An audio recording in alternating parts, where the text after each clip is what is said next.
What the And fuck's going? Oh, we are live now. Somehow yeah, Alex decided to right. go live and then immediately leave. So I guess for the first time ever, you've got Joe Carson delivering the intro to Founders Chat. Basically, the TLDR of Founders Chat is we get some stupid news stories from the previous week related to business, anything interesting, and we talk about it. But this time you've got a great guest called Jonty. He is the founder of SEO. What does that say? Engico? Is that how you say it? Yes, SEO In, NGO, yeah. introduce, introduce yourself, my mate. Tell me about yourself. Who are you? Let's go. Yeah, so I'm a founder of SEO NGO. We are basically a search performance agency. All we do, our work is mostly around SEO. Now we're getting into AI search as well. But not to be like focus on just one thing. We do other services, but mostly our focus is on SEO. And a little bit on background on myself. I'm an engineer originally, mechanical engineer, honestly. So My type of guy. My type of guy. Hey I work in guys, those industries now. sorry, Alex, we can can't you hear guys you. hear me? Yeah, now we Yeah, can. just Can you not? about. Now, Just now we about. can hear. All right, Ah, so clearly Jonty is my type of guy. I work in a lot of those industries at the moment, energy, manufacturing, engineering. So I guess we've got a lot in common. But now you've Yeah, just I think. SEO and AI. Why did you do that? It's a pretty big change. Yeah, I mean that time I think it was during COVID, right? I was doing this job. I was basically working in projects. Um, Honestly, at that time I didn't even think that I would be in SEO or the digital industry, honestly. And what happened was we got laid off because of COVID. Uh, so interestingly, I got into the digital world, because I wanted to do something remote and that kind of stuff. So I started with like a few courses from Google Digital Garage, Learn with Digital. Um, did those and then landed a opener role, you can say. Mostly like it was like I was not getting paid or anything, but I wanted to learn, so I just had a go at it. And then now finally, I think we've reached a point when I'm running my own agency. You've took like the opposite approach to me. I started in all the sexy online industries and then eventually got one client in engineering and then somehow niched into this really boring space. You just took the opposite approach to me, so I think we'll get on. And now, Alex, are you back properly now? Should we get into the I topics? don't Are you know. back? Can you actually hear me? Yeah, yeah, Yeah, we can hear you. Are you that's gonna good. leave again or are you chilling You're here? gonna get a slap for butchering the intro. This intro, come on, bro, tell me that intro wasn't fire. I just Tell people what's going on. We do. Um, Okay, so pick a topic, Alex. right. Go choose the first Three one. minutes left. Finally, Welcome to Founders Chat Live, guys. We've got some hot business news today, and we have a guest, Jonty, which you already know about. He's gonna be the perfect person to talk about one of the topics because one of them is about Google killing AI slop Yeah, again, and I think properly this time. But also Anthropic picking a fight with Pentagon and all of United States.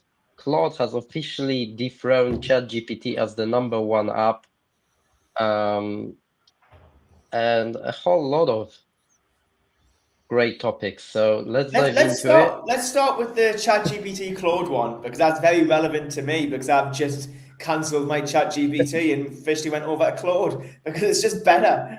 I can't, it just Right? is better. It's a better it is. one. It's a better UI. It looks a lot sexier, which is obviously great. And another one is the Intel. It's similar to Notebook LM in the way where you can input your own sources and files and physically see them and remove ones that aren't relevant Right. anymore. So not only does it look better, the output's better because you can directly input the input. Yeah, Right. So Claude this week has officially taken over ChatGPT as the #1 free app, most downloaded app on App Store for the first time since the AI boom began.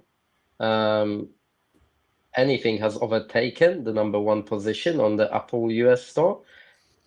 This search follows a viral trust campaign where over 1.5 million users reportedly switched platforms due to OpenAI close military ties. So that whole debate.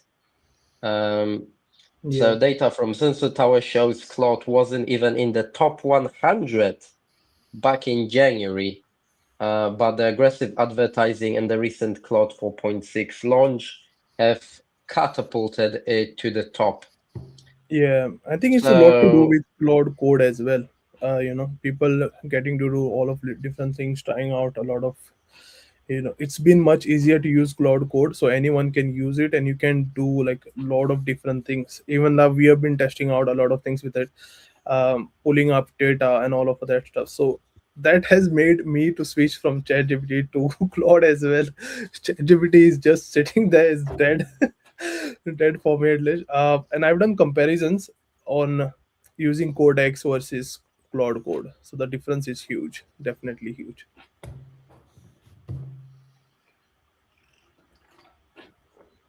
I was never a GPT person, to be honest.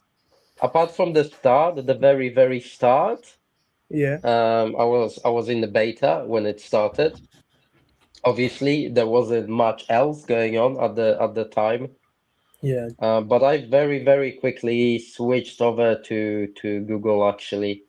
Both initially to Notebook LM and to Gemini, because I just had it with Google Workspace anyways, and it seemed to have been doing. yeah. I felt like it did a better job with writing and stuff at the time, Yeah. and I just never came back to ChatGPT. And I was like, I was subscribed on day one, right? Yeah. Um, So you've been through the journey with them. yeah, and I've been testing Claude. For I haven't jumped ship that early actually. I mean, I didn't like it at the start. It was shit. So I tried it when it came out for a bit. Yeah. It just was so bad. But I tried it again a few months ago, and it does certain tasks better. Yeah. I'm still not sure about the whole like agent side. I've had some very mixed experience. I wrote about it recently where I gave it like a very simple instruction to just update something on a website for Yeah. me. And it took like it was like a, you know, what would take a basic VA or any human with a brain over 7 years old about 2 minutes to complete. Yeah. It was taking like hours. It just What was the couldn't figure task? it out. Yeah. I mean, I it just starts asked to it to. hallucinate, right? It will lose So context. two different things. I asked it. I tried two different things. So number one Yeah. was to just update some data on YouTube channel. So like Yeah. going into each video, change the recommended video on the description, change the languages to English. Like couple of simple changes.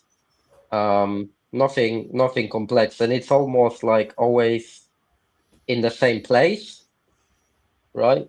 Yeah. So for me, it takes like it's literally like go in and go click, click, click, tap Yeah. tap Done. click, like literally done. Maybe 15, 20 seconds. That's it. Yeah. Even if you're slow. And Claude was just struggling because it couldn't access the API. It couldn't access the actual code or the website. So the only way it could navigate it was through vision. And Oh. basically the way it uses vision now, it takes a screenshot of the screen Yeah. and then it takes the screenshot, analyzes the screenshot and Analysis. thinks, I can't see the button. Scroll down, take another screenshot, analyze Yeah. it. Scroll down, take another screenshot, analyze it, scroll down. And it turned into like, it would take like 10 to 15 fucking screenshots. And each one would be it would take like a minute to like figure out what to do next and think Yeah. through the process. And so Yeah. I it think would it take does. like 15 minutes. Yeah. It would take It like does. 15 minutes to do a 20-second task. Yeah. And This sometimes begs it the got it wrong. question. This begs the question: why would you use AI to do something you could do in 20 seconds? And this sounds like a you problem, to be honest. If it takes 20 seconds, why are you trying to get AI to do it? Just spend 20 seconds of your own time, bro. It's not especially difficult. Yeah, but I gotta do it like 100 times, and I gotta do it every week. Yeah. 100 times, really? Potentially, yeah. Oh, For all of the shorts, every single short I'm pushing, it needs to be done, right? Manually. So it's not a massive job. It's like, okay, I can do it in like 30 minutes a week, 1 hour a week. But It's a repeatable process, but if I could just press the button to like yeah, get Claude to do it, I would do it. Unfortunately, it really struggles. It takes ages. But I feel like even if it didn't, like, it consumes so much money, like I gave up after a bit. It took like £30 worth of fucking credits, and it didn't even do all of them. I'm like, but why not use? I think $5 an hour to an EBA. why not use That we Cloud could have Code done though? it in 30 minutes. Can't you use Cloud Code though, to do that same thing without going Yeah. for API credits directly Uh, from your IDE? no, it still uses your credits. Actually, the thing is, like, I think there is a way. I'm not quite sure yet. It will stop. It would stop if it will hit the limit very quickly, and then it has to go into the extra credits. So then, okay, got it. So you hit the limit, and then you Yeah. had to. I think that's. I think It's the just best thing I've done with Claude so far is my onboarding was already like the greatest onboarding thing of all time for any marketing agency. It was so quick, it was great. It's made it even quicker. So what I've done is put my website in, the new client's website, all my onboarding resources, and the proposal that they accepted. And it's just bombed through an entire like 2 hours work, which is already ridiculously short, into about 20 minutes. So I've gotten all the onboarding documents and a contract tweaked, everything sorted for the new client I've signed last week, and it's done in 20 minutes instead of 2 hours. That's what it was already. 2 hours already quick. It was down from like 2 days like 3 years ago.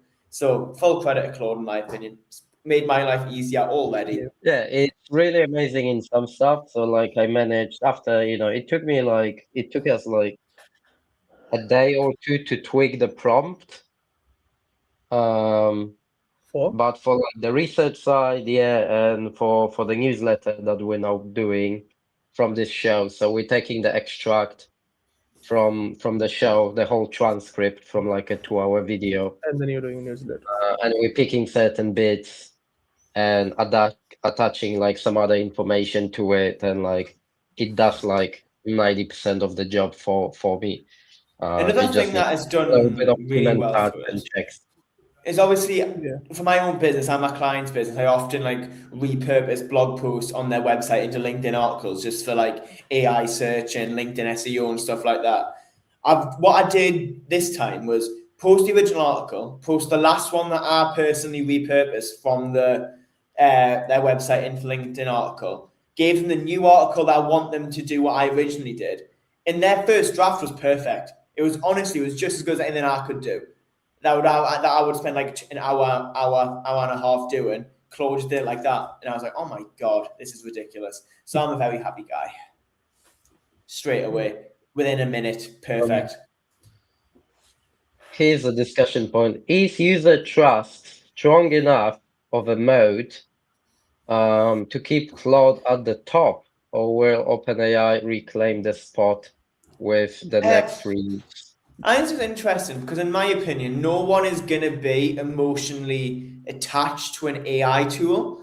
They will like the market will just go to whichever one's better. That's the reason they exploded. So they exploded for two reasons in the last like 2 months, right?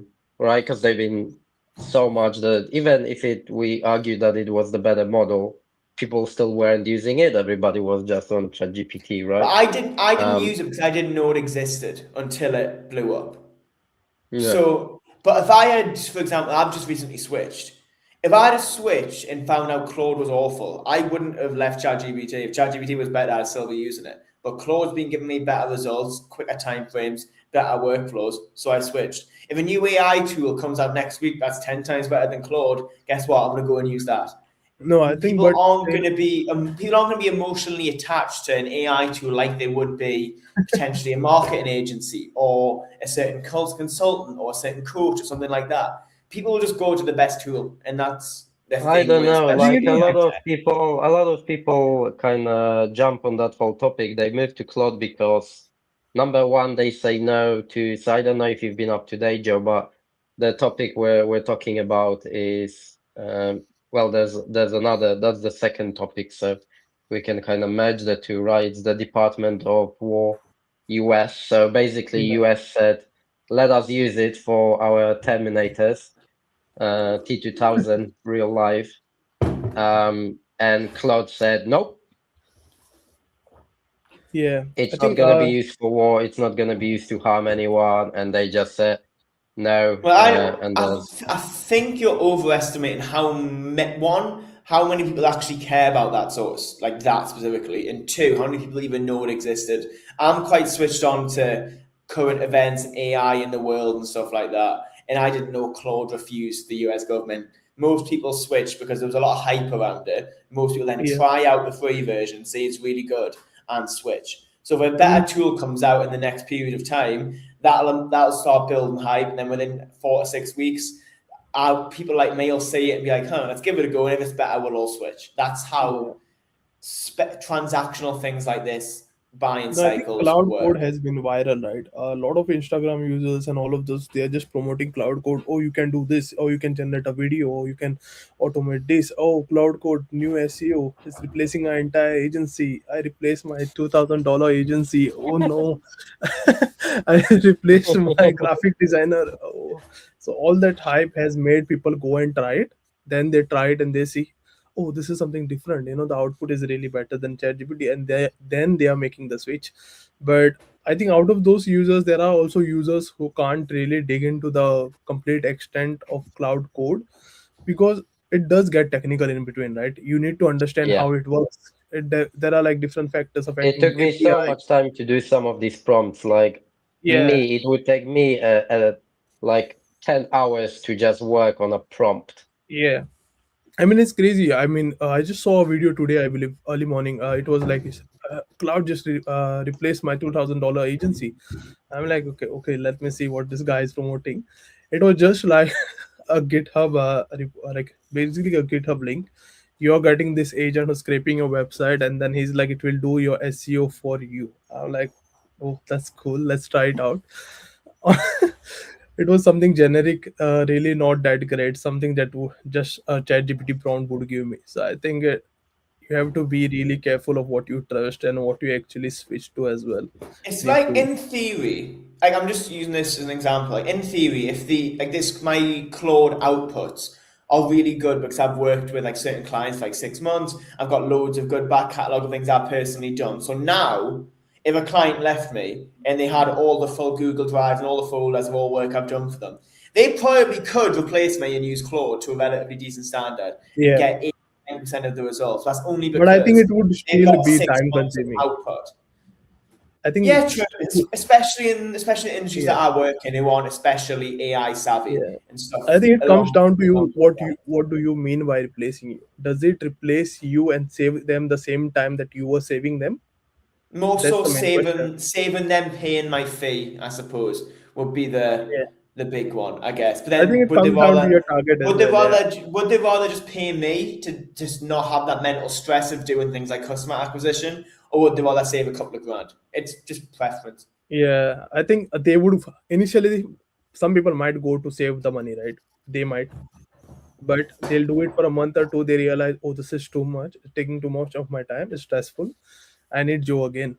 Get me Joe. The main thing I've realized with my clients who have left and tried software tools and stuff, it's not necessarily the output, it's the mental like strain focusing on sales and customer acquisition and outreach and all those sort of things bring them. Because a lot of the guys I work with, especially engineers, that sort of stuff, they're not commercially savvy almost. They're excellent. They can put up a wind turbine. They can manage a hydraulic station. Perfect. But they don't know. They can't manage a sales cycle. They can't take some initial calls. They can't do that sort of stuff. So even though AI might be able to do 80%, that extra 20% is so much mental strain that exactly. they'd rather just, a couple of grand, do it, take it. Exactly. I I think just don't want to think about it. that's the positioning you're looking at, right? That's the problem you're solving, which the tool can't. Is Yeah, the it's just straight yeah, mental strain. exactly. So that's the main thing. Sorry, Let's can't hear you, quickly go Alex. over that topic since. Oh, Yeah, can you not? now we can. Now we can. In Hello. between. Beautiful. Let's go quickly over that topic since Joe is out of the blue in the blue.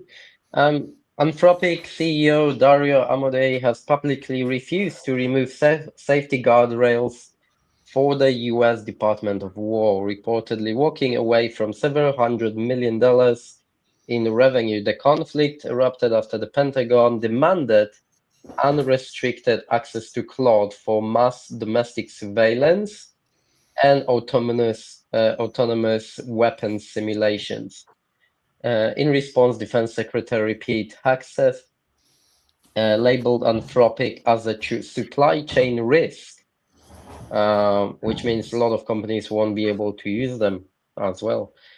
This is the first major example of an AI lab choosing its responsible scaling policy over massive military contract, creating a huge divide between Anthropic safety first branding and OpenAI more collaborative defense stance, or take all the money you can stance, in my opinion. So what do we think about that? Because like on one hand, cool, but the way I view it, you're not gonna do it, somebody else is gonna do it. Is it going to change that much? Probably not. No, but Especially I now with respect how it. quickly those models evolve. So are they playing a dangerous game as well with the government? If they I get respect officially it. blacklisted, it could be a problem. I think it I might be a respect problem it. for them, but I think people will respect what they're doing, though. Definitely, I think, but we will never know the impact of the damage. Like realistically, we'll never know. All we'll have is just blog post, all of the news. No real way to track the damage that will be done to them. No, I respect it. I respect anyone who says no because it's morally right. I respect that, not selling out. I think that's what's brought them right a lot of traffic. Actually, so much traffic that Claude has crushed, which is another topic. Like everything is about Anthropic this week, Yeah, almost. I've been facing a lot of issues yesterday as well with Claude. It was asking me I to haven't. authenticate again and again and again and again. Yeah, March Mine's 2nd. been fine. March 2nd, they confirmed a massive worldwide outage of Cloud AI and its API services, leaving thousands of Hmm. developers and businesses in internal server error limbo. The disruption lasted several hours, to be honest, it still does. Impacted Cloud Code, the web app, and the mobile versions. Yeah, Um, I think Claude Code was impacted the most because I've been facing yeah. issues still. Uh, I think earlier today I tried to pull some data and then it was like asking me to authenticate again. I did the authentication again, the same thing, API error, API error. I was like, I mean, let's go switch to ChatGPT for some time. So yeah, here's an interesting thought. Like a lot of people don't think about this, right? But I've seen like when it happened, I'm in like part of a couple of business groups Yeah. on WhatsApp, and immediately like I can't do any work. I can't do any work. It's been easy. Everything stopped. It's Yeah, like back in the day, if like email stopped, if Gmail like correct. it happened a few times when they like switched off for a day and the world went into panic. Basically, like, are we gonna do anything?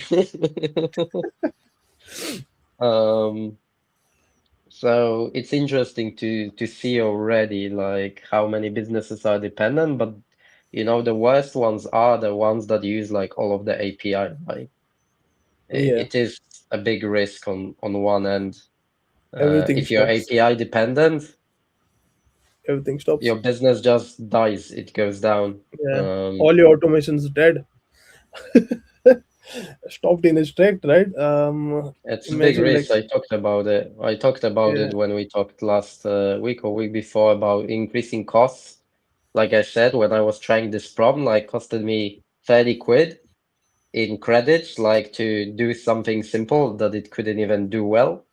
When I exactly. was redoing a website copy, I used Claude as well, and it banned for like £20 worth of credits.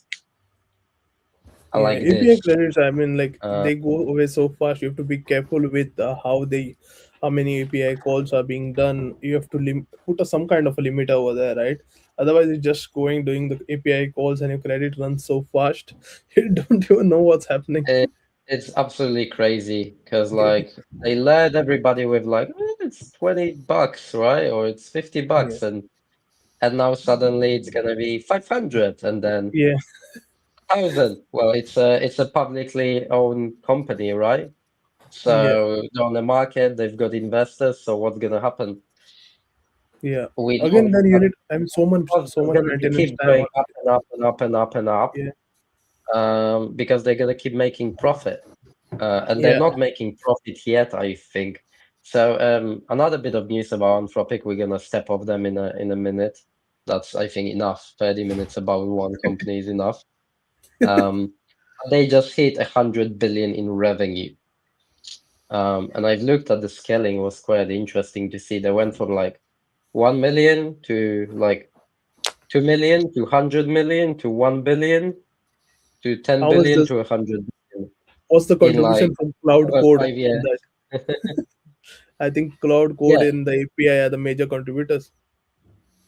yeah, because people are betting. Everybody's, oh, it's so cheap. It's not cheap. Like I know quite a few developers, and it's like we're betting like 5,000 worth of Yeah, because five I think thousand pounds Cloud, worth of credits yeah, of easily. API costs easy, and that's for like a small team. Yeah, Um, easily. I think comes down to maintenance as well. Like you need someone who's really like with that dev knowledge to make sure that is actually doing the job it needs to do. And I think even that is an additional oh cost. yeah, Even they still works full time. It's just saying like yeah, all that extra work you get done is not free, and yeah, it's not exactly. cheap. Not as cheap as people thought it is. Yeah. It's actually not doing the thing that they say. People are like it's replacing people at a cost, but I think the costs are similar. You might be saving a few here and there, but maybe you're saving some time on management. But I think it's still the same. You need maintenance. You need to look at what's the output. You need to keep improving the algorithm over there. You need to be sure how can I make it better. Again, more time spent over there. It's more and more and more time. Say today, same thing. Even like for a small business like me, right? Each time there's an update, like something changes, like somebody's gonna look at all the workflows, all the API cost change. You're gonna check it. You're gonna look at the Exactly. workflows, the prompts, Yeah. the automations, Especially with your app, everything. right? Like it's a full-time job. Yeah. And I said like a new job title is gonna start emerging very soon. I think this year, and it's going to be prompt manager. You're gonna have people in full-time positions just checking all the prompts, Prompt engineering. making sure they run. I think that's I gonna Honestly, be wouldn't say an engineer. I don't think engineer is a bit too pushing it. It's disrespectful to actual engineers. engineers. Um, prompt manager I I honestly or relate to prompt virtually none of supervisor. this. Like I use AI frequently, pretty much every day. And one thing it's done for me compared to like 3 years ago is I used to work like 50, 60 hour weeks. Now I feel like I barely work. But I'm not someone who's trying to grow and build a huge business. I'm someone who wants to run a business and have a good quality of life and fight and box and MMA fight and that sort of stuff. So I think it's massively helped like freelancers and one man bands or people like me who self-employed and works multiple freelancers, that sort of stuff. I think It's there has given to be me a balance. it's Yeah. given me so many hours of my life back. Like my quality of life is so much better than it was 2 years ago. So much better, and I'm more successful as well. Yeah, I think still I do prefer doing some things manually to keep my intellect at a certain level, or otherwise I feel I'm too dependent on a prompt. I will like, oh, do this for me. Yeah. We I miss don't know. Diego. Hi, Diego. The thing with AI as well that I've personally realised for myself is it's kind of massively raised the floor of my bad days, if you know what I mean. Like say 2-3 years ago, or around time AI, or when AI was still bad, if I had a bad day, I'll get such little things done. So I get stuck at some mental block, I procrastinate, I do all Yeah. this sort. I'll do also along those lines. But now with AI, I can't have that bad of a day because I will still get all my essentials done. I won't procrastinate because AI doesn't procrastinate if you have the right prompts and the right structures and the right input. So my floor has massively raised. My ceiling's probably still where it was. Like when I have a great day, I still get the same amount done as I did 2 or 3 years ago. But my floor, I won't have bad days where I get nothing done, which I think is a massive, massive strength. Yeah, I think in that, the way you said it, maybe it does help you out on your bad days, but still a lot of input needed, a lot of time needs to be spent over there. It's such an interesting topic, in my opinion, this whole AI debate, Yeah. because I think people go into it with the mindset of, oh, I'm going to replace X staff member, X task, X whatever, right? Yeah. And going with assuming that all they've got to do is tell it 1 or 2 prompts and then goodbye, I don't know, virtual assistant, or goodbye, I don't know, entry level marketing role, something like that.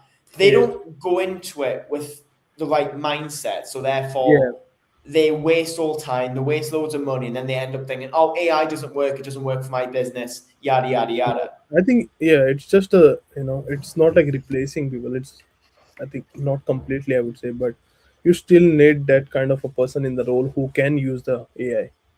So maybe if you It's are such replacing a a marketing, you guy might have a marketing guy with the AI who's very well versed with using AI in the workflows. I think it's massively damaged like entry level roles in big companies. Like I've Yeah. got mates and people, like especially people in my fight gym, went to uni looking for jobs now. Entry I level mean, roles, especially in the UK, are lower than they've ever been in history, and a big reason for that is there's no reason for these guys to hire entry level roles, and AI can do the vast majority of it, and they can just throw yeah. it on a middle manager who can't leave that job because the job market's awful. They're trapped. Give them a little bit extra workload. Use AI. Not that much. Done. That's the mindset.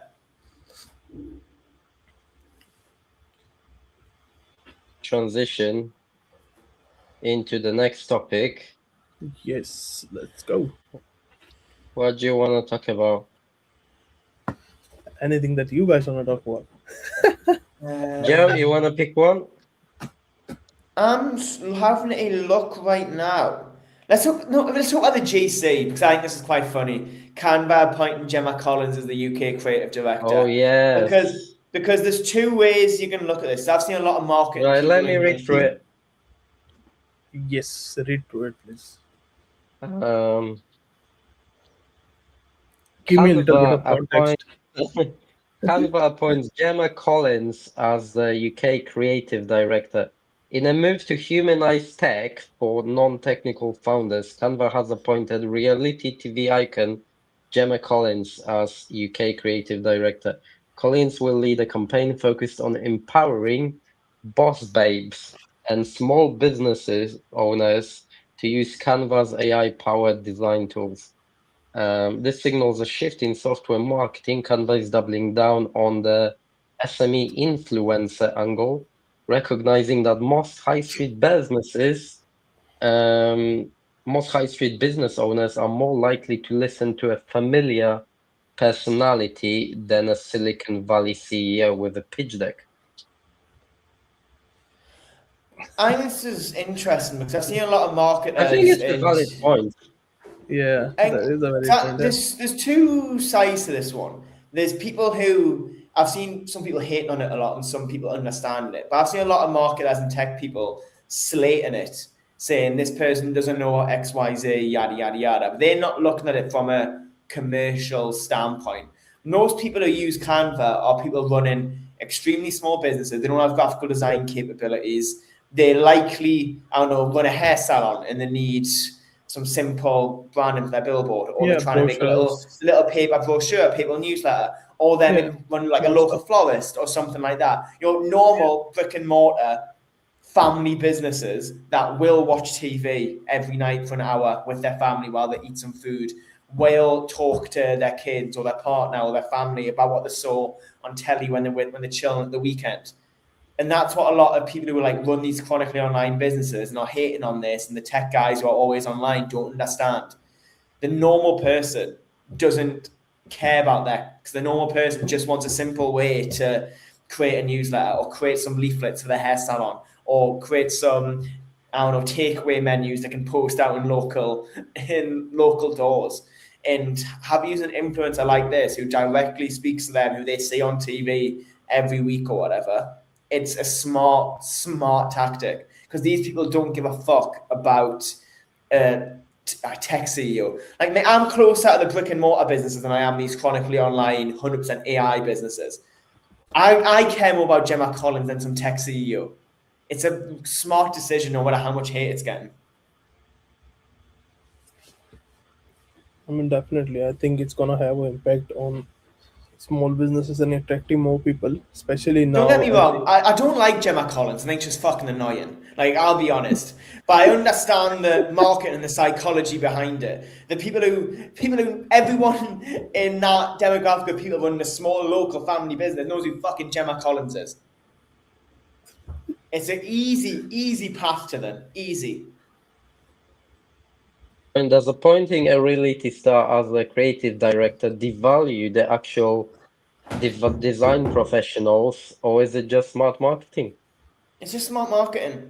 I don't really see how it devalues design professionals, because design professionals are way more use Photoshop and have more complex things like that. And it just makes sense. The target market for Canva are people who don't want to hire a graphic designer, but still want to have some, nice, some good looking, some pretty decent graphical capabilities for their business.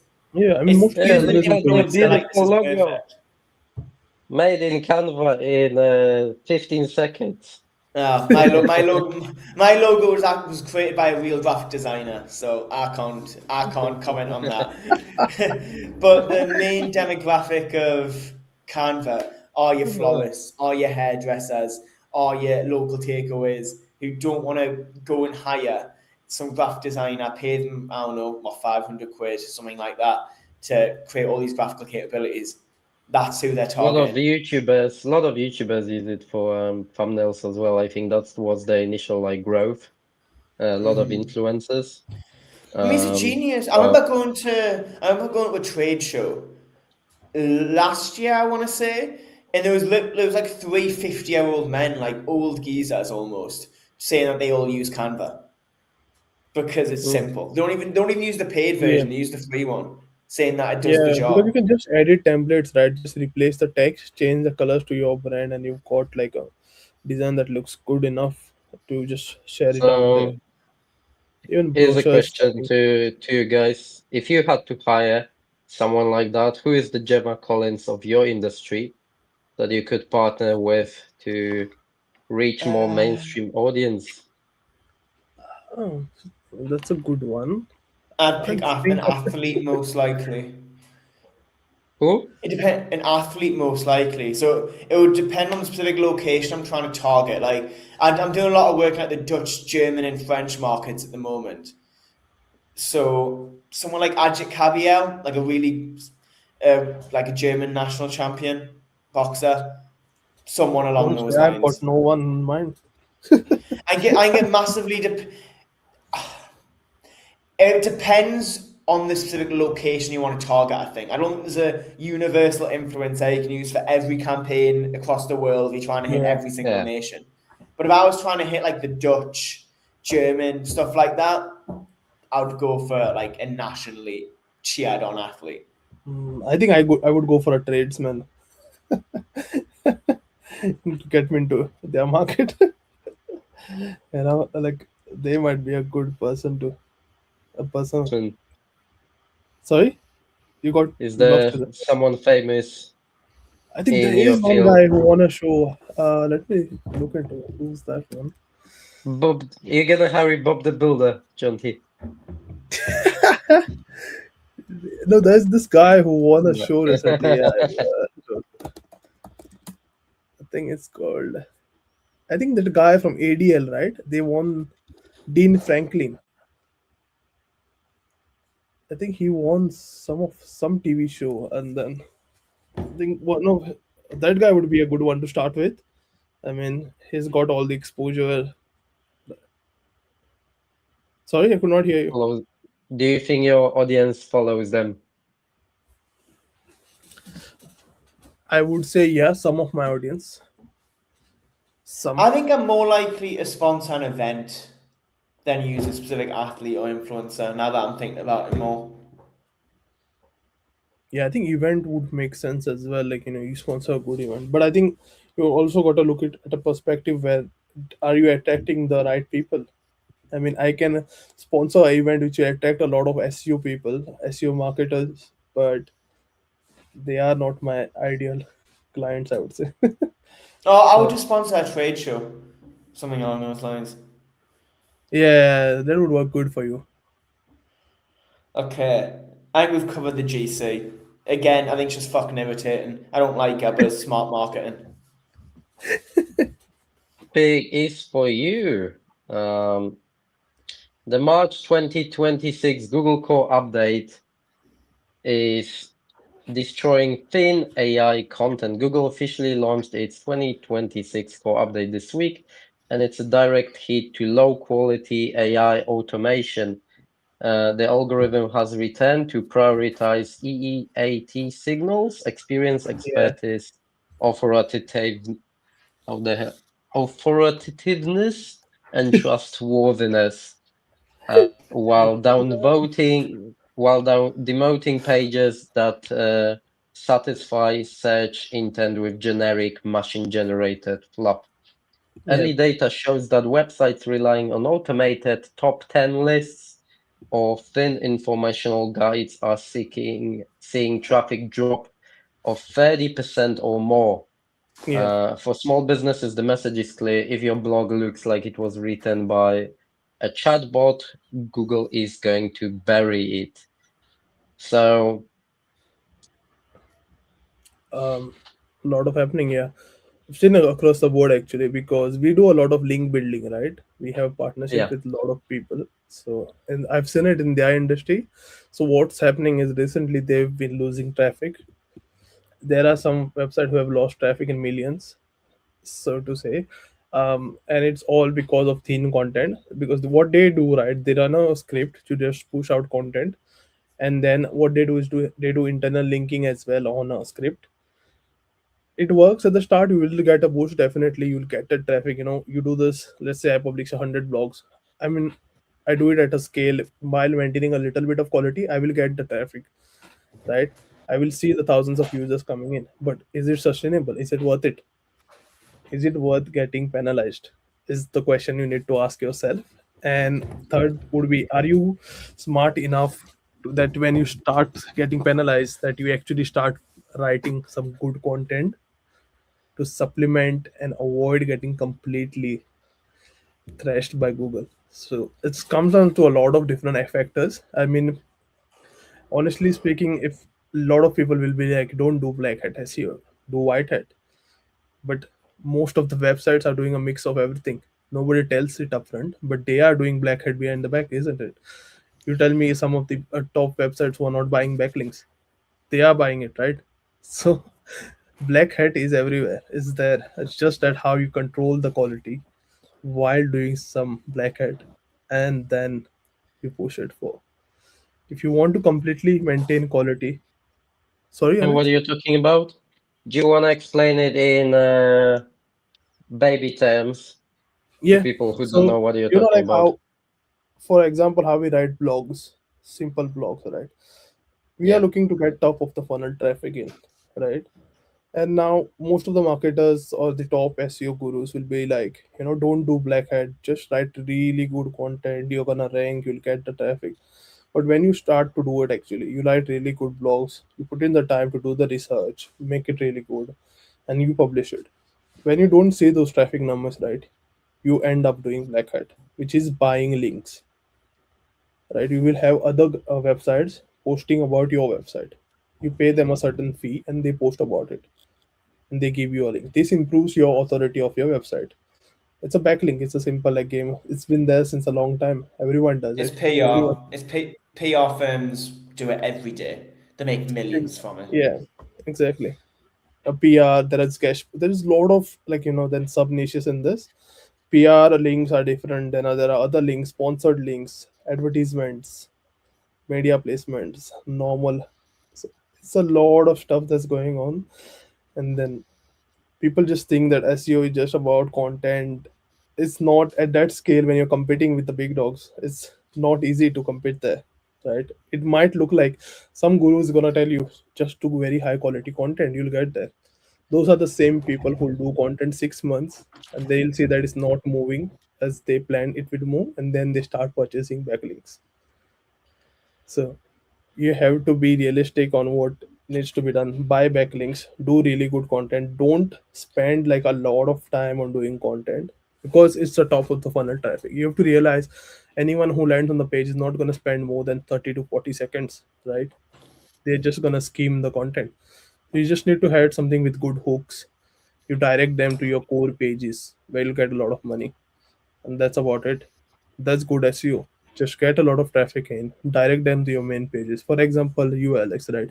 For you, signups is what that matters. So if you write really educational content around your niche that is helping founders, and then from there you direct to a sign up, that's gonna benefit you. And possibly down the line, it's not gonna be like they're gonna pay upfront, but they sign up and then you do a email sequence or you do some other supplemental work to convert them. That's how SEO won't work like a core business driver, I would say, right?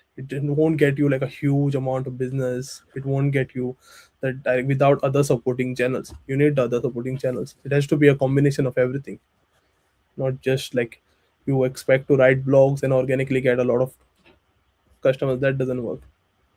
That's unrealistic.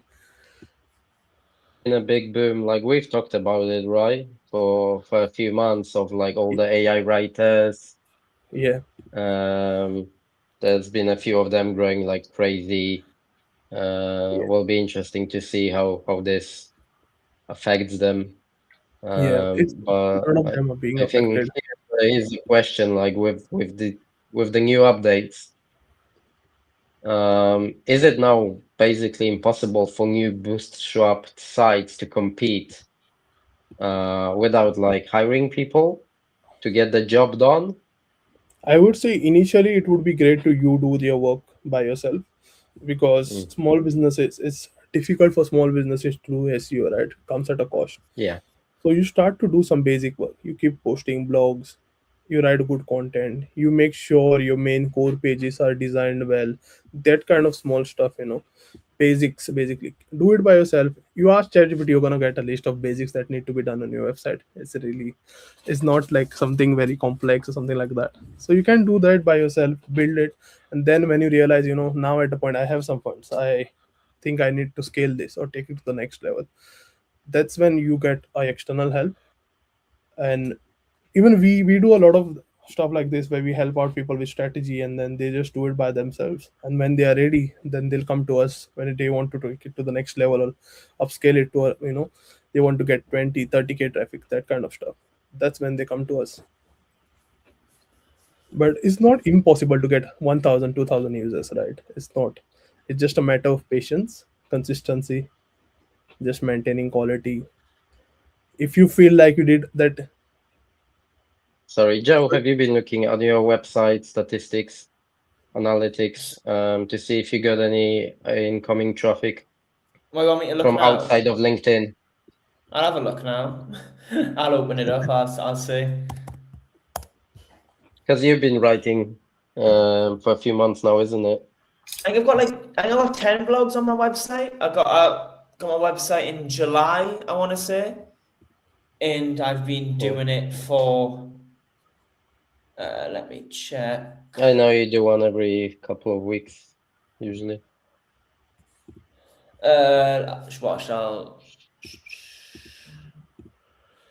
I what do last 30 days? Oh. Okay, someone talk then while I get the numbers up. Fucking hell! Don't just go silent. Have you been checking No your traffic? pressure. Okay,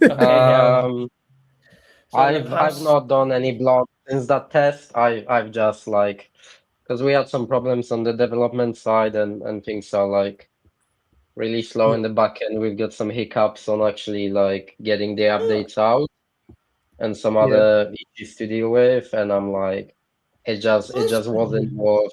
I didn't think like it's worth my energy, and I just couldn't get the right setup, with the actual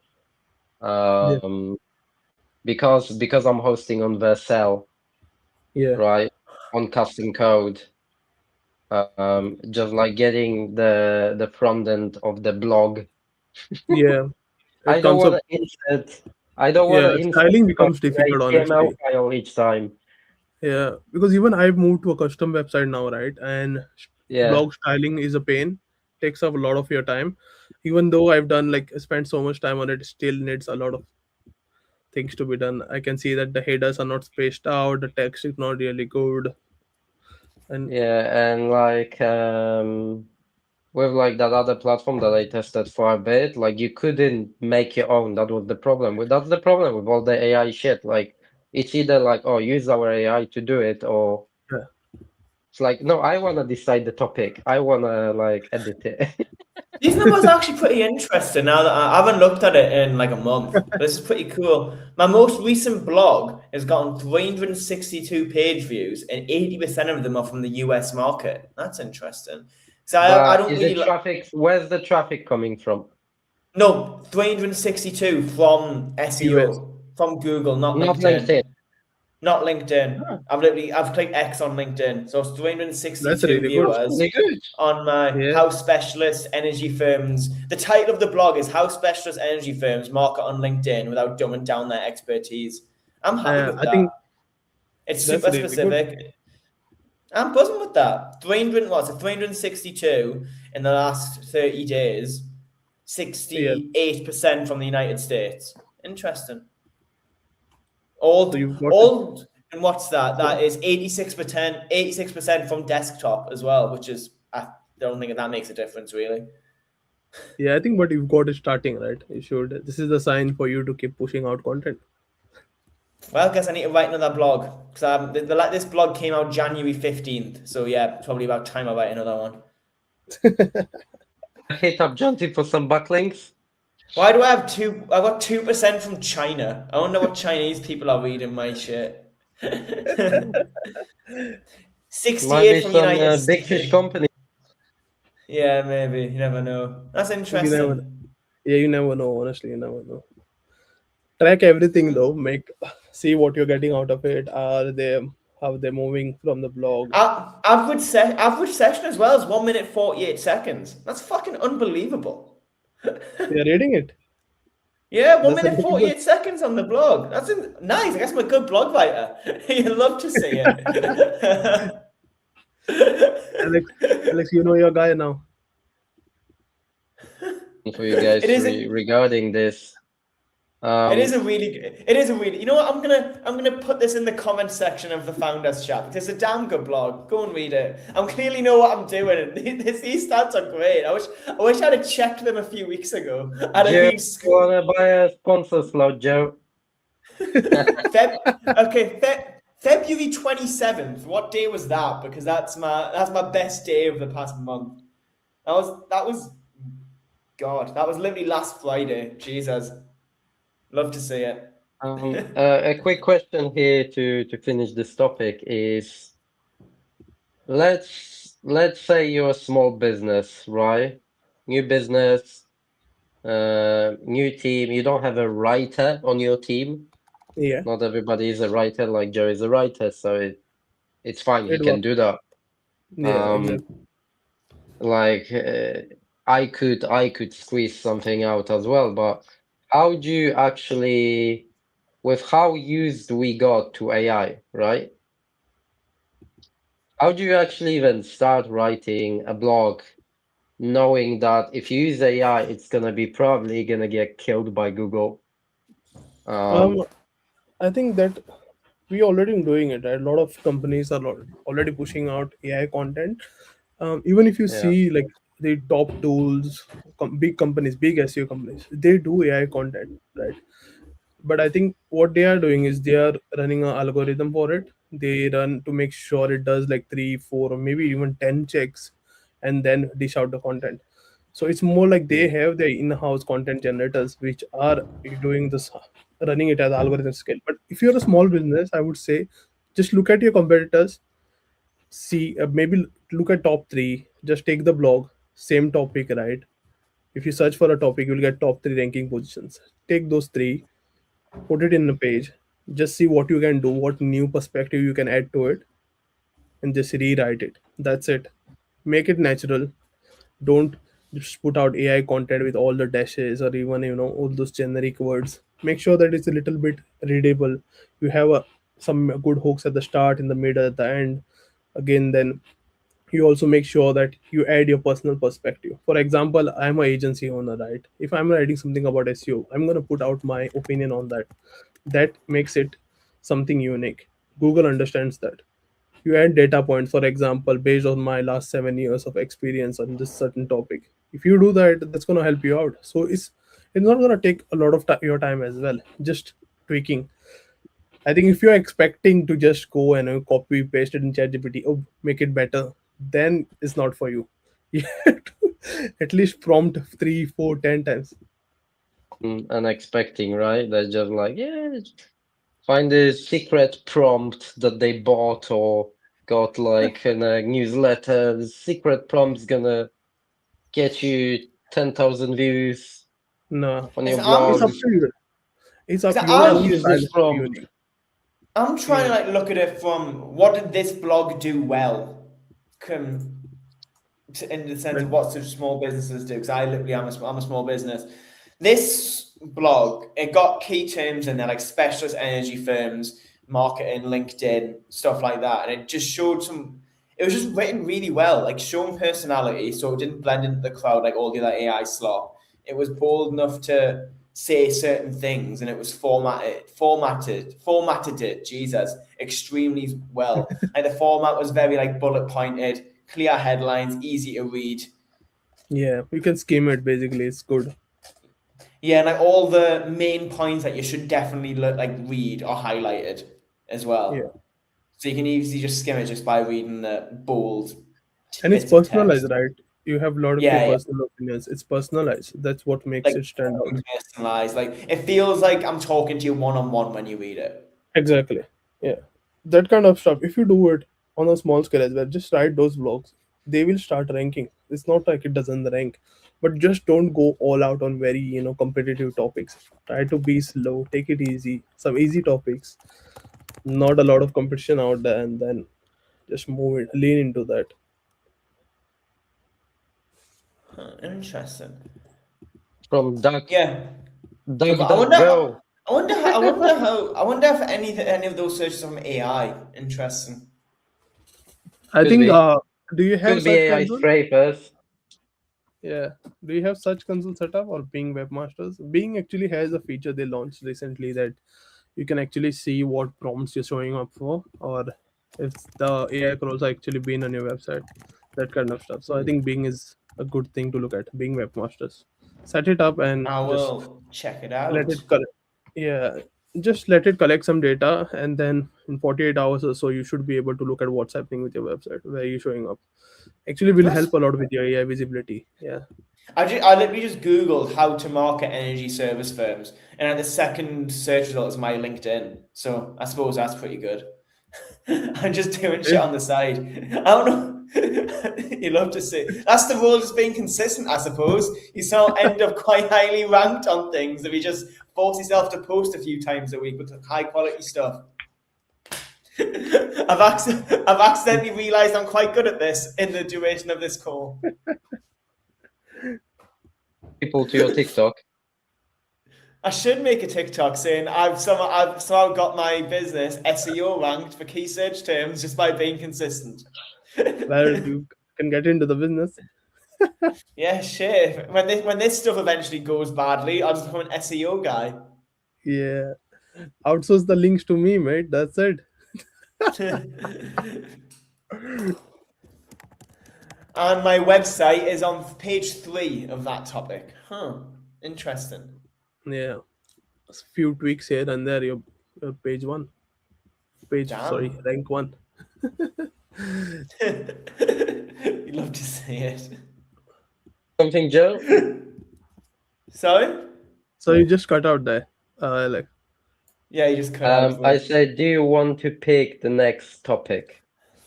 You know what? Yeah, I'll stop looking at all these SEO things. I'll open the Google Doc back up. I should really stop getting distracted. I was just a little bit impressed with how things end. 300 clicks got him hooked, mate. Yeah, I was like, shit, I haven't looked at this stuff since like 2 weeks after I released that blog, so like a month ago. And I was just very impressed. Hey, I had a sleeper hit and I didn't even realize it. Not bad. So, we've done that one. What's this one? 2026 Creator Economy Report. Oh no, not that topic. Zillennial. That's not a good topic. Zillennials take the wheel. The Influencer Marketing Factory has released its 2026 Creator Economy Report, showing the 25 to 34 age range is now the largest audience segment across TikTok and YouTube. Huh. Which one are you reading? Number 11. 45.6% of full-time creators now earn between 10k and 100k per year, creating a solid middle class of creators. However, 56% of Gen Z now consider creator content as their primary source of entertainment, signaling a total collapse in traditional TV's influence over the next gen. And 80% of brands now have increased budget for influencer marketing. Huh. I've just seen that. Comments are going crazy. Do you know this guy?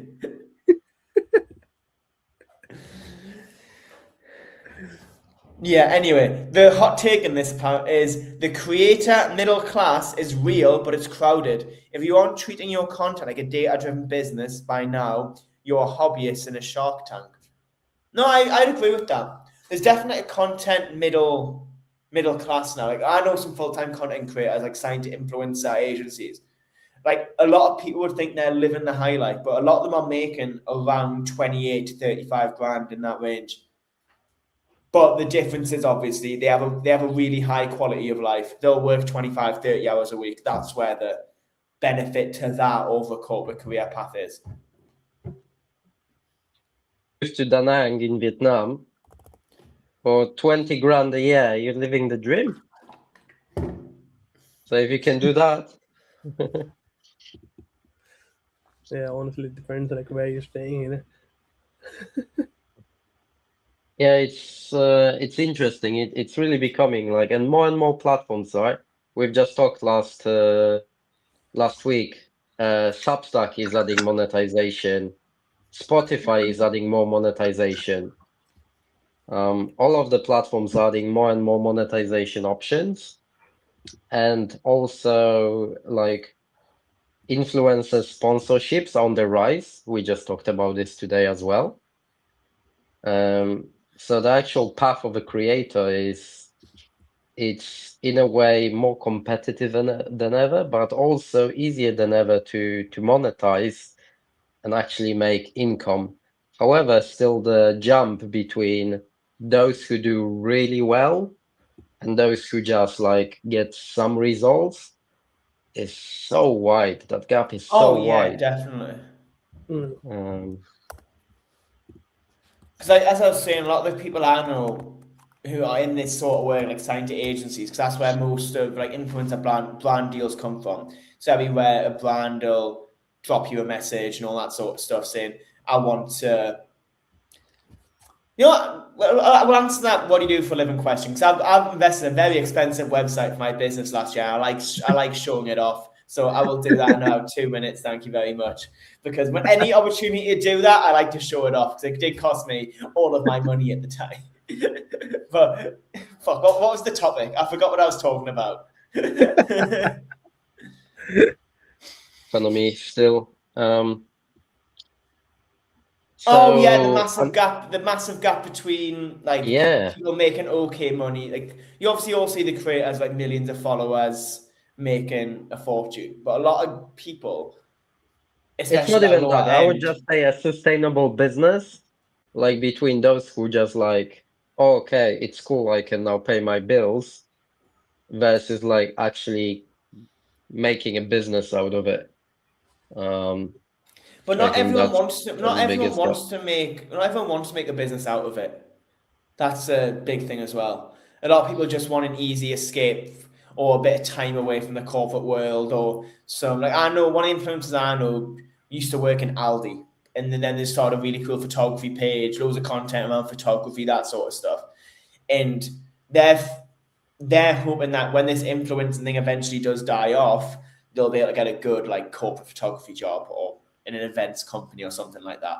Like they don't want to run a massive business. They just want to create some good content, enjoy their 20s, and then eventually grow into something after. Small income. Sorry, you cut out for a It's second about there. it's Yeah. about predictable income, not necessarily, building a massive business. Just knowing that you get consistent sponsorships, consistent systems, and so on, right? But again, that's a different like you're someone who needs that, like just your personality. Isn't other people don't have that sort of mindset where they need predictability. Like I'm not one of them. I've had some bad months in the past. Like I had months last year, like, especially towards the end, where where I doubled the record for my highest rev month, and then like 2 months later, I had the worst one that I've had in 6 months.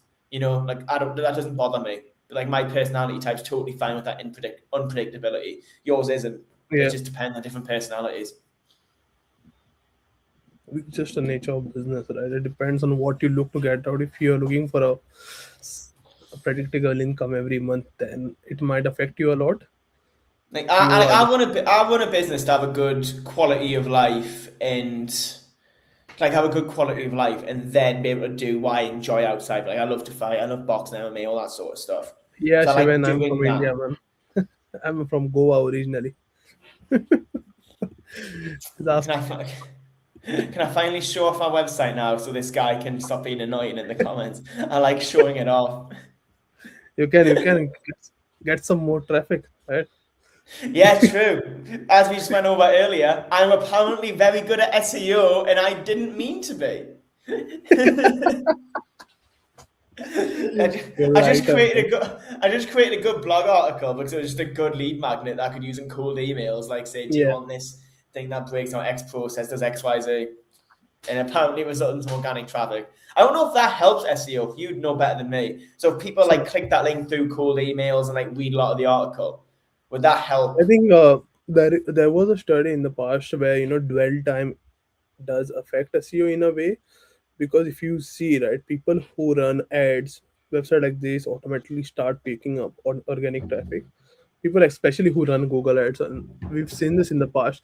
There is no direct relation yet that for sure that if you run ads you will get additional organic traffic, but I've seen in the past some websites are affected by it, but there is no like for sure study that will tell you that it actually does affect. But based on what we've seen, if you have a good 12 right, if people are clicking on your website, it increases your opportunity or ranking, but not always, I would say. But there is some, it's somehow connected, but I don't know exactly how, the exact So back algorithm on behind the creator topic, with 80% of brands increasing their influencer budgets, is potentially a creator fatigue the next big risk for marketing in ROI? Is if everybody starts doing it, it. will I it think lose its value? I don't think so. I this is interesting because I think what we're experiencing right now, especially on the short form content platforms, is sort of a paid advertisement fatigue almost.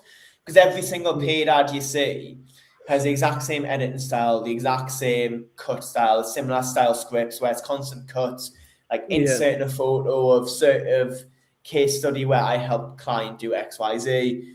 That's where I think people are struggling, and that's because obviously all these platforms are pushing paid ads so they make more money. That's making it harder for organic content to stand out.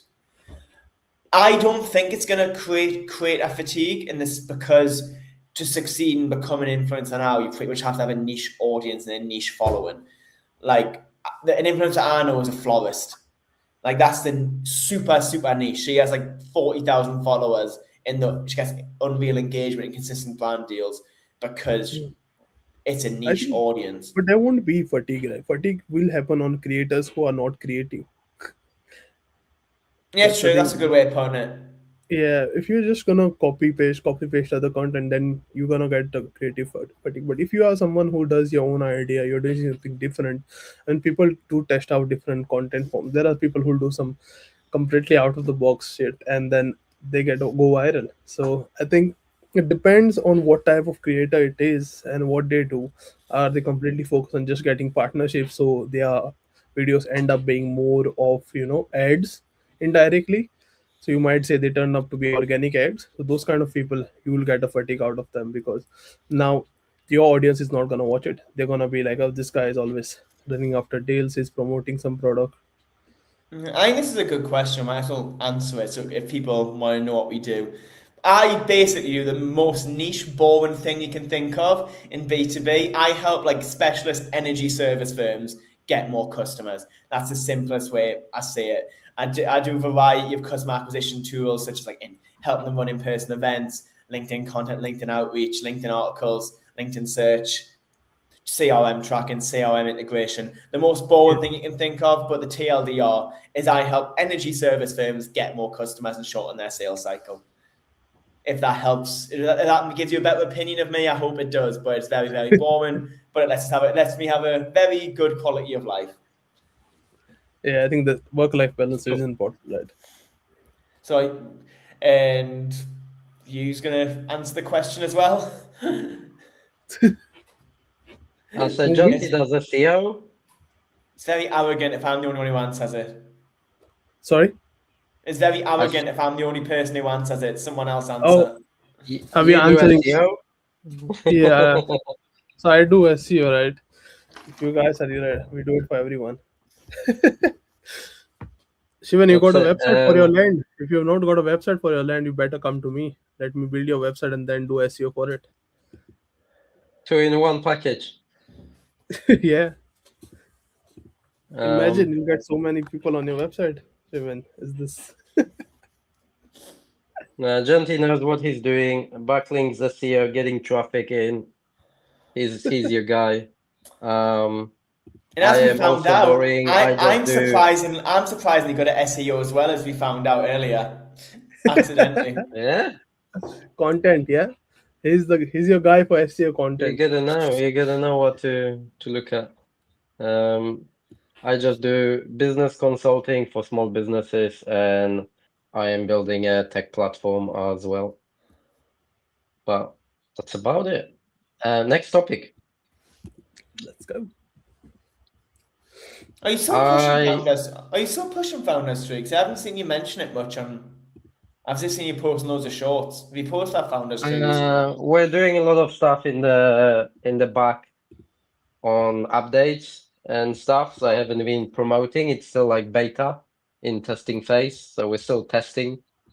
We just installed like a bunch of analytical tools to get some more data on actual usage and everything. Yeah, I think you've made a lot of updates, right? Even now, when you send out the connection things, you can add a message and all of that, right? You are making. Yeah. We pushed some updates recently, but we're gonna do like a big update, probably next month. About we're changing the whole profiles, and we're gonna after that we're gonna add the actual algorithm to actually only give you the best matches. Yeah. And yeah, there's just we still got like another maybe 3 months of work on it before it gets to like a really good stage. But I think in like 3 months it's the proper version 1 as it was supposed to be, at least. It's still gonna miss a lot of features that we want to add, but it's gonna be like a proper, it's gonna close the beta test, no more testing. It's an actual product now. Yeah. Pay up or shut up. That's it. That's what it's gonna be in 2 or 3 months. I want to talk about the next topic, and this is a big one. This is juicy, juicy, juicy.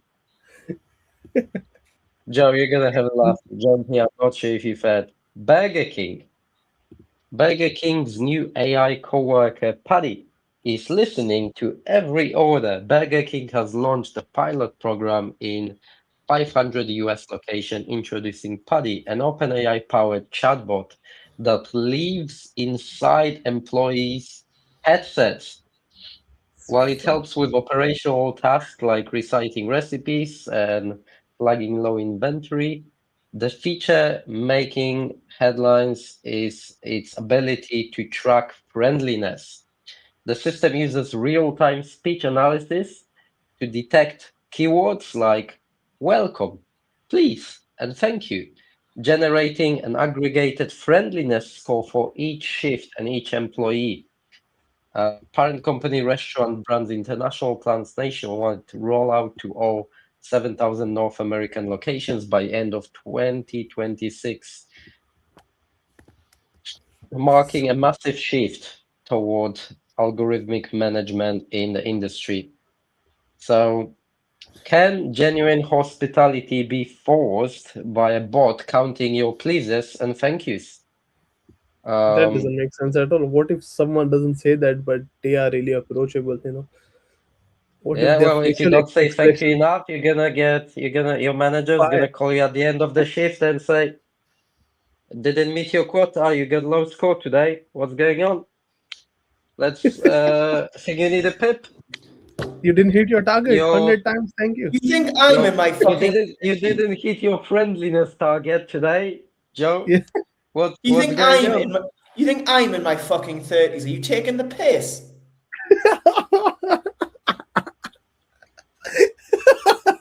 What? Oh, Are you kidding me? I mean, I'm in my he's a 30s. young baby. He's a young baby. I'm still young. Just my 23 still counts as young, right? Nearly 24. I think I still count as young. I don't know about these two, but I still count. We are young. I want to leave now. Fuck this show. I just got cold 30s.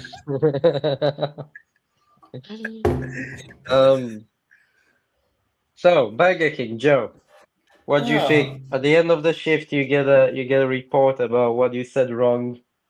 Listen, I worked It's at crazy. McDonald's when I was like 15 or something, or like 16 for like 6 months. It was fucking awful.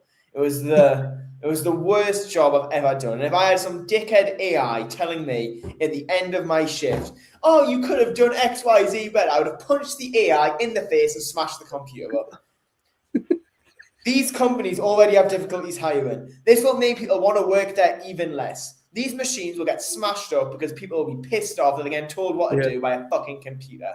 Fuck this stupid new world that we live in. Yeah. I wanna go a bit at it from like management and leadership perspective because I've managed larger teams, and usually, whilst there are some people, there's always people, especially in larger companies, where they just don't perform. They just don't do the job well. They do stupid shit that they shouldn't be doing, right? So things like that can come in handy. But for most people, Yeah. even if somebody does something wrong, right? Even if they mess up or they do something they shouldn't be doing, while sometimes coming with a clear plan is definitely needed, right? At the same time, like having something watch you 24/7 and everything you say and record everything, right? So now everything you say is recorded, Yeah. and your And it's gonna manager do. can pull out anything you've done or said in the Yeah. last 6 months. But like, oh, on this day you did this. Yeah. And you might not even remember it. It's gonna be. I don't think that's gonna help. Like if somebody's already not performing well, that's Yeah. just gonna like speed it up and push them out of the door quicker. Also, That's not actually going to also help them this perform this better. this AI, right? Let's be honest. It's not going to understand what sarcasm is it? So if I'm being sarcastic with a customer to make them smile or laugh, the AI is going to think that I'm some sort of, oh, you really banned them for that comment. You nerd. They were having I just fun. timed them out. Just give him a I was little break. I was having fun with him. He was funny. He was adding more character to the show. He just ruined the entire show. Let's untime him out. Bring him back. He was fun. I can't know. I don't know. It Like, won't let me. all he did was say you. All he did was say. All he did was ask about what type of girls that I like and if you two were married. Oh, you're such a pussy for Bob. You're such a pussy for banning him. Fucking hell. But anyway, back to the. It's a timeout. He can come back after he cools down. I had a nice little joke I was gonna make about the girls I liked as well. Now I can't pin the comments, so now I just look like a massive dickhead if I started telling the joke. But anyway, the Burger King thing. There's no way that if I was being sarcastic and taking the piss, make a customer smile or diffuse a situation, there's no way that AI could pick up on that social cue that I was just making someone laugh or diffusing a situation. They would think I was a psychopath and then they would just do all this bullshit. This is a terrible idea and people will smash this stuff up. It's a terrible idea. Yeah. I mean, I think it has its ups and downs, right? Every AI system they have some positives, but I think there is a lot of negative side to it. It's gonna make it more of a work environment where people don't really enjoy it. They're gonna be stressed out with this kind of stuff, being constantly monitored. That's just an additional thing on your head. You already are doing multiple things, or whether you're picking up orders, you're packing food, you're doing drinks. I mean, already doing a lot of stuff, and again, you have to be very careful of what you say. So I think it's gonna take off the human side of it, and not really understand people, because you can have a bad day, right? You can. I mean, definitely you are stressed sometimes. So this is gonna basically. Sorry, No, this is we can't hear definitely you. just. This is definitely just You're Burger you're King no trying longer to. allowed to have a bad day. Yeah, exactly. You just be like ChatGPT. You can maybe This, have API outages. this is a terrible idea. This is a really dumb idea. Yeah,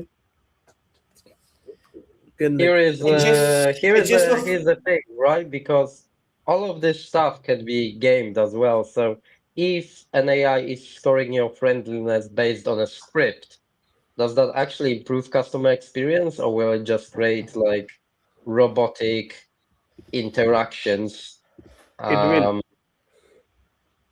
or will That's what people find a the. way to cheat it? You're just gonna go between customers. Thank you, thank you, thank you, welcome, thank you. Yeah, That's what these big companies want, though. People don't want personality. People don't want mavericks. They don't want any real creativity. They just want someone to do someone to get the job done. That's like that's yeah. reflective of society as a whole at the moment, in my opinion. I mean, it will People, definitely. It's gonna backfire more, I believe, on the long run. It's not gonna be something that takes their business to the next level. It's gonna be something that is gonna reduce their sales, and they're gonna be. If you actually go to, Actually, yeah, so one of the guys in my network who is like big in hospitality, he made a post with some photos about a restaurant that just had they replaced all the waiting stuff. You just had screens in front of the tables, but it had like AI video thing. And then how did it go? Did it work out well? What was the output?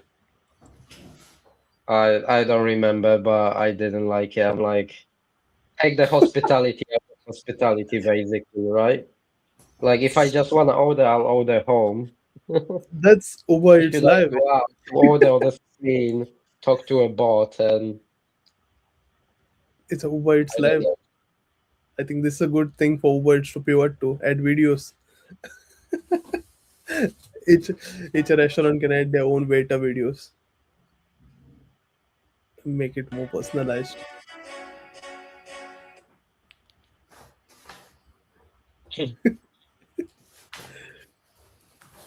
Are you What's mad? up? You doom scrolling. Oh no, someone sent us an Anthony Joshua video, so I clicked the Anthony Joshua video. I like Anthony Joshua. So the last thing on this topic is this a coaching tool, as Burger King claims, or is it the first step toward building a data set that will eventually be used to replace human workers entirely? Yes, obviously. That's obviously Yeah, what this is. definitely a data set, right? Imagine with so many outlets, the amount of data we'll get in a few months. Saying it's a coaching tool is PR bullshit. Let's not take the mick here. It clearly is that. Yeah, I think with all the conversations heard and then seeing how you can even hear the customers, right? All of that, it's gonna be a lot of data that's gonna help them take it to the next level, and possibly down the line they switch it up with just AI. No more headsets, nothing.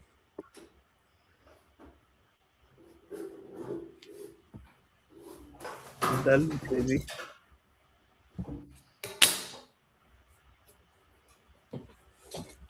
Right, is that the last topic or are we gonna do another one? We can't hear Valuation hits you. 100. Test 1, 2, 3. I think Yes. there's a weird I think delay in with between my we just lose you. microphone. Yeah, I think in Uh, between just we lose you for a small time. Then you're back. Stripe valuation hits 159 billion in massive secondary share sale. US fintech giant Stripe has initiated a major tender offer at 159 billion valuation, a 49% jump from its September eternal valuation. The secondary sale allows employees to cash out the equity without the company needing a traditional IPO.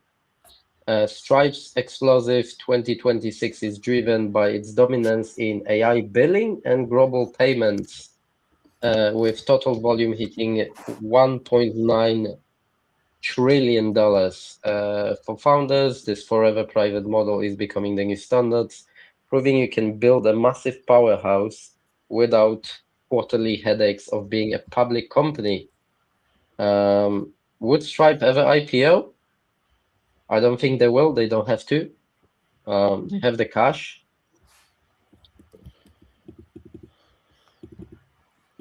I think almost Can over the market. There's been some competition showing up.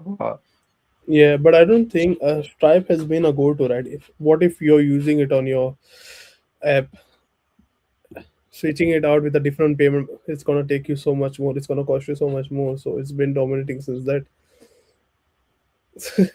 Imagine, Capitalized on one of those things that like it's this boring thing, but it just works, right? yeah. Um, You know, and you see people like us, like for example, you have a custom app, right? I have a custom app now on my website as I'm slowly turning it into a custom app. We're adding features in the backend. Now, if you have set up Stripe in one go, switching it out once the code base is huge, switching it out is such a pain. Oh my god, I would not even think about it. I'll be like, oh, leave it. Take my money, man. Take 10% off, but leave me alone. I can't be asked to switch it out. You know the pain it comes with switching out, right? The breakdowns, all the features. Make sure they're working. Make sure rest of the architecture is good. Oh, subscriptions. Oof. yeah. Like Honestly, for like, one-off payments, you can get away with like doing it. yeah. Um, it's still a massive amount of work, like you said. But yeah, it's I mean, it's crazy. It's just easier the for boring agencies. thing. Yeah, it's easier for agencies to switch out, right? If you're doing invoicing or something like that, it's easy to switch. It's not Yeah. that difficult. But within your app, it's gonna be really difficult to switch out. I don't think that something like that's very easier said than done, right? Switching out is not easy. Like they're pushing towards. So I've not even looked into the. Have you looked at any of that AI billing and all of the No, other like features? I've not no, seen like I've seen like loads of stuff on there, but I've not no. I've not delved actually into it. looked Maybe into we it. should look into it actually. Because Definitely. they're saying like that's what's driven the growth recently. Shivan is back. Welcome, Mike. Um, I am a nerd. Thank you. My guy. Joe is follow, happy again. follow me on Instagram at the Joe Carson. You can see some cool fight photos and stuff. At the Joe Carson. Follow me. My guy. If Stripe billing and tax products are on track to hit 1 billion in revenue, are they now a software company first and payments company second? No, I don't know. Who cares? I'm still gonna use it to get my bank transfer. I don't really care what they're doing as long as I get my money and I send it to a client to Have you pay. looked at other My options or what? Have you guys looked into other options anytime? You, Alex, have you looked into other options? I've seen, so when we looked at payments, there was like lemon squeezy or something, but people have been saying it's been patchy, like not been very reliable. Yeah. Which like that's the problem with like payments is the one thing you don't mess with. What yeah. about Square payments? I've seen a lot of US people use it. I've not tried that. Hmm. I've heard about Um, it recently, but even for like my monthly coaching payments, I still use it. So I use actually Thrivecard to set up the subscriptions. But it goes through Stripe as well. It's connected through yeah, Stripe. it's directly Um, connected. yeah. So, hmm, I think yeah. interesting. Who cares if they're a payment processor or a software company? I still get my money when the client puts their details into the link. My life doesn't change. Who cares? Like, I'm sorry, but who fucking cares? Well, it might if they start adding some cool features. All right. Yeah, it All would right. depend. Like, Make, imagine. make, make the Maybe next AI is gonna start chasing people up for the bills. make the next topic interesting, or otherwise I'm leaving. Okay, so You can good you can luck. pick the last one. Oh, fucking hell. Right, more work for me. Let's go back to the Google Doc. Oh, I'm looking at the wrong week. That's unfortunate. Let's go back to the bottom of the doc. Okay. I'll keep talking while I look at a topic. Don't let the whole thing go silent. Uh, Let's talk to Shivan. Shivan, what's up, bro? You got banned. You're back. for God's sake. See, the better format of this show is I entertain while you pick the topics. That works a lot.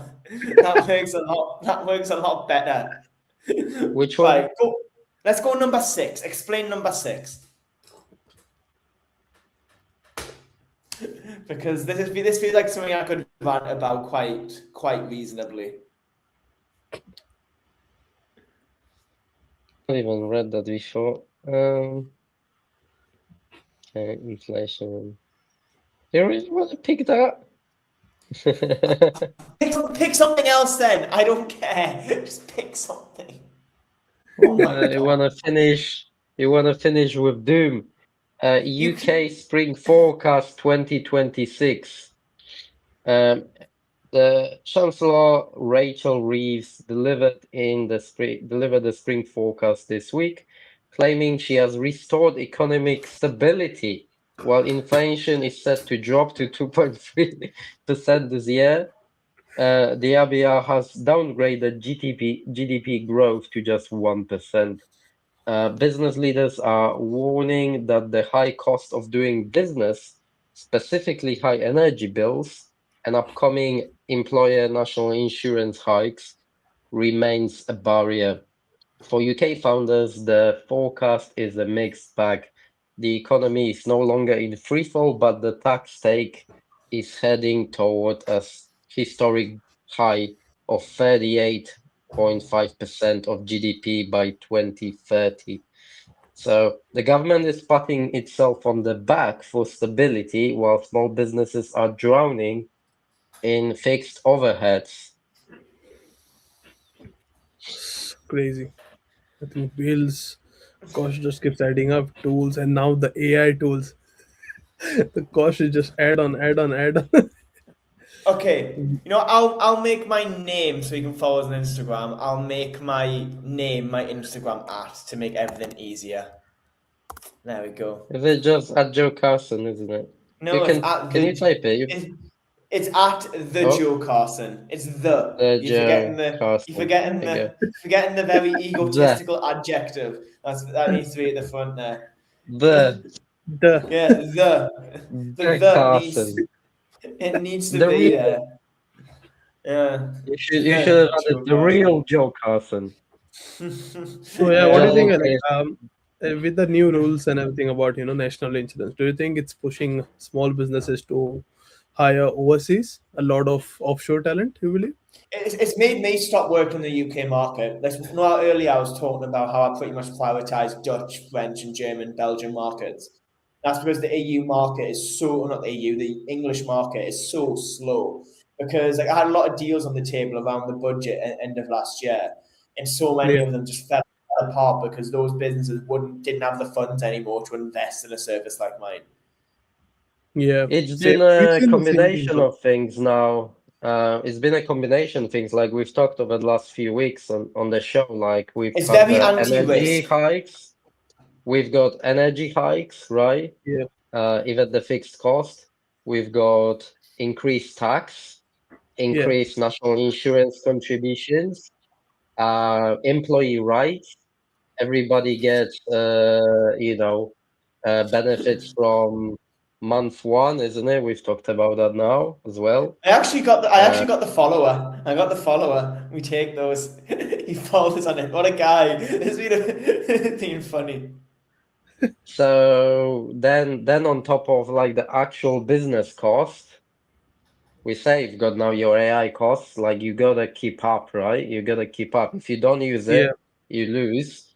So people Exactly. say, "Oh, it's saving money," but the truth is, you just It's gotta not. do more now. Yeah, So it just allows you to keep up with the yeah. competition, and But you've got the do you living think? cost as well. Yeah. It, But it's tough, especially if you need a physical office. exactly. I think. What do you think about But people are being pushed towards hiring overseas, though. Like get Yeah. remote talent. Yeah, because I've seen a lot. I'm speaking with a lot of other founders, and they've said they've gone with freelancers. A lot of them are switching into like us, getting into the freelancer world now, just hiring No, freelancers. I hire freelancers every week. I refuse to hire someone full time because one, Yeah, there's no risk on the employee when I hire someone. All the risk is on me, and all the responsibility is on me. It's not like a fair trade off yeah, like it used to be. yeah. I think, and that has pushed more towards the freelancer economy, right? Everyone is going for freelancers. They want someone who can do work remotely. You save a lot on cost, and yet you still get the work done, same amount of work, and it's less the time. So that's what I've seen.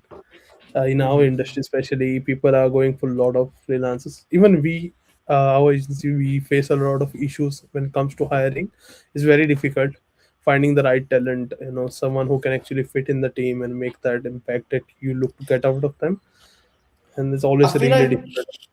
the UK market and the whole culture as a whole, especially in the past few years, it has become so risk averse. Like I was saying earlier, these big companies, the government, all that sort of stuff, don't want like a maverick anymore. They don't want someone with a big idea who's going to work really hard and create this really cool thing. They just want, like, I don't want to say worker ants, but they just want to fit into the system and not cause any disruption or bring any innovation. They want to have as risk averse life or system as possible. Yeah, it's been And that's all this stuff does. Like when you increase tax that much and increase the cost of living and make it so much harder to run a business, it's going to make people not be able to invest in their business, to take a risk, potentially get to the next level. It is very anti-entrepreneurship. Yes, they've made it more difficult for entrepreneurs. Basically, like hiring, or even if you think about scaling, you have to think twice. Will I have the cash flow? Right? No. Yeah, will I have the cash flow, consistent cash flow to actually make sure this works, right? You can't hire based off, let's say I have a really good month. I'm like, "Oh, let's hire two people." But are those clients that came in who are paying me a certain fee now gonna be there for the next 12 months? Or am I going to be able to scale with these two people that they can add 2 to 3 clients in the next 2 to 3 months? Because like when you hire now, the employees have significant. I know it sounds bad me saying this, that they have a lot more rights than they used to. But what it really is now all the risks on you instead of a relatively 50-50 trade. Yeah. And yeah, I think it's even gotten up to a case where the people you hire actually don't care as well now. I mean, no hate towards, there is good talent out there, but at the same time, it's been difficult to find the right talent as well for us. Um, like everyone, they'll be like they are. You get all this fancy CV, GPT CV. They enter the interview. There's no GPT knowledge, right? Yet. So it's a complete mess. Honestly, hiring has been difficult. I'm trying to Think think points should most of the freelancers that I hire. I'm trying to think actually now. I think every freelancer I've hired, bar one, came from someone I knew just in my network. Other than Yeah. that, the one that I hired from someone like doing cold outreach to us just happened to reach us at the exact perfect time where I needed their solution and they were the easiest option. Yeah. So I guess timing. So you hire freelancers based off referrals, right? Not from platforms. Yeah, just based off reference, based off people I know. LinkedIn, a big one. Like obviously, I've got a lot of people in my network on LinkedIn. If I keep seeing someone's post about a specific need and I end up having that need, I'm gonna go with the person that I first think of. Like I'm knowledgeable about potential markets that I'm in, who I need to go with, etc. Yeah. So what you've mentioned there that you had like a lot of GPT CVs. Is that just what it is when you try to hire now? Is it just a bunch of? Yeah. Wow, interesting. we It's all talked about the job 2 weeks ago, 3 weeks ago. No, but AI applying for it's jobs hosted by AI. different. It's different talking about. Like I haven't applied to a job in like 4 years or 5 years. Like since before my 9 to 5 job. Like I've been self-employed nearly 3 years full time. Before that, I had a job for a while. So I don't know what the market's like in that regard from a hiring standpoint. I've obviously got a lot of mates and friends who are trying to get a job, but I wouldn't know from your standpoint. I think it's a lot of GPT CVs now. What happens is you look at the CV, right? You get this idea of the person being right. You build a certain expectation in your mind that they'll come with a certain level of knowledge. They come to the interview, you ask some few basic questions, you come to know they actually don't know what they're talking about. And that's kind of when it gets annoying. So you need to spend so much time in screening now, right? Just have someone screen them and then have this entire process just for hiring. It's long. Honestly, it's long. So is it making like the whole hiring process longer and less time efficient? Yeah, I would say. So how would we you talked about that. how would you recommend someone getting a job then? Like if someone wanted to get a job for your company, how would you recommend they go about that? I think if they want to get a job in my company, I would be just be real, right? If you want to get an opportunity or learn something, be open to me. Be like, I've just done this thing. I have this level of knowledge. I've had a look at a company. I like what you're building, so I'd like to work with you. I know I don't not have the knowledge or anything, but still, I'm happy to learn something like that. People who are willing to learn, honestly, and we are happy to give that opportunity because everyone starts somewhere. Everything is teachable. It's not that you can't teach someone something. So if the only thing that matters is, are they willing to learn? Is what matters. I think. So you like it when someone like comes to you with like pre-existing knowledge of your company? Is that like what you like? What you'd want? I would not say pre-existing knowledge of the company, but if they are being real rather than AI, just be Okay. real to me. Have a conversation, right? Just be real. But oh, there we go. My mic's dropping again for some reason. Joe, we had a good chat about it a couple of weeks ago, right? When we talked about all the recruitment stuff. We said Yeah. just best to do like practical tasks nowadays. Don't even ask for CVs, Yeah. or like trial tasks or Yeah. it's like something to complete because it's CVs are dead. Like they're Yeah. just I mean, completely you. gone now. Everybody's making stuff up. Everything is just AI automated. We talked about it a few weeks ago where there are now platforms where you can somebody built a bot that will apply for like 1,000 jobs for you Yeah. automatically and will adjust your CV to every job to make it perfect. Um, so it's just a waste of time, like asking. I don't ask for CVs. Yeah. When I was hiring for video editors and some VAs, I Yeah. just Just give went them a like, task, right? complete this 3 steps, like do these 3 steps, and then we'll talk about it. That's Yeah. it. And I give them like a very specific task that's related to the role. I think if Like, we've in the past, right? Now, recently, we've also done this test where we just give people the opportunity to come in and just show us what they can do. It's like 2 to 3 days. Just come in the office. They just have a chat and we see how they work, or basically, it's a free opportunity, honestly, and we pay them for it. It's not like we do it for free. We pay them for it. So the only thing is with this, you actually come to know if the person is really good or not. Better than a CV. Yeah. that's what we've talked about last time as well. We said like we'll probably see a return of more in-person Yeah. interviews and in-person trial shifts. And there's been a massive rise in recruitment because recruiters actually get to talk to people. Yeah. Um, so it's They do the interesting that screening. we went that full circle from automate, and now like back to human because the automation is just AI talking to AI. And it's not doing a very good job. Like one AI is trying to game the other AI, Yeah. and it just doesn't work. Like the system's collapsed.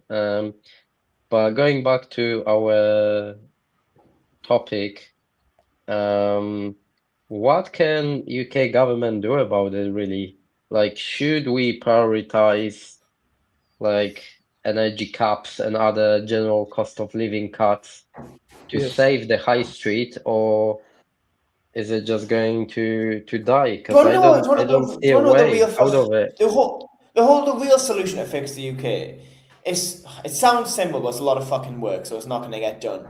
You look at what like Elon Musk and Doge have done in America? We just need to do that across the entire government and public services. Because have you seen how pathetic the police are in the UK? Have you seen any of them?